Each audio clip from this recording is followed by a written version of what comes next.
ఈరోజు మీడియాను కూడా కొట్టాడు. ఆంధ్ర మీడియా ఏబిఎన్ కానీ మహా న్యూస్ కానీ ఏ న్యూస్ కూడా ఈరోజు మాట్లాడతలేరు. ఈరోజు చాలా ఎంతమంది అమ్ముడుపోయినారు, ప్రశ్నించే గొంతుకలు ఎక్కడిపోయినాయి? రాష్ట్రం కొట్టుపోయిందా? తెలంగాణ కొట్టుకుపోయిందా? ఈరోజు ఎందుకు మాట్లాడతలేరు? ఈరోజు దేనికోసం వస్తలేరు? కాబట్టి ఇది నేర్చుకున్నారు తెలంగాణ పోలీసులు. ఏం నేర్చుకున్నారంటే ఈరోజు మంత్రుల కొడుకులు, ఎమ్మెల్యేల కొడుకులు, పెద్ద వాళ్ళ కొడుకులు వాళ్ళు ఏమైనా చేయొచ్చు. ఈరోజు అమ్మాయి మీద తప్పుడు మాటలు మోపి ఆమెనే తప్పు చేసినట్టు ఈరోజు నిరూపించే ప్రయత్నం చేస్తా ఉన్నాడు. ఇది ఎంతవరకు కరెక్ట్? ఇది ఒక అమ్మాయి మీద ఈ విధంగా ఎంతవరకు కరెక్ట్? దేనికోసం ఉన్నాను? తెలంగాణ ఇదేనా ఆత్మగౌరవం అంటే?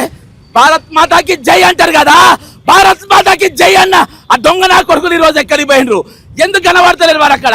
ఈరోజు అక్కడ ఒక జర్నలిస్ట్ ఉంటాడు, వాడేవాడు V6 లో పనిచేసిన వాళ్ళందరినీ మేనేజ్ చేస్తాడు. వాడు బీజేపీలోనే ఉంటాడు. ఈరోజు రామచంద్రరావుకి అర్థం కావాలి, ఆయన బీజేపీ ఆయన కుటుంబ సమస్య అంట.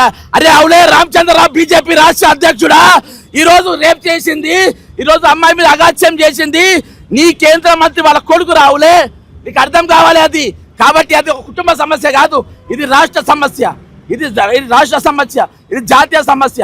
ఈరోజు జాతీయ స్థాయిలో పోయింది. ఈరోజు కాంగ్రెస్ పార్టీ వాళ్ళు ఎందుకు మూసుకున్నారు? అన్ని దేనికోసం మూసుకున్నారు?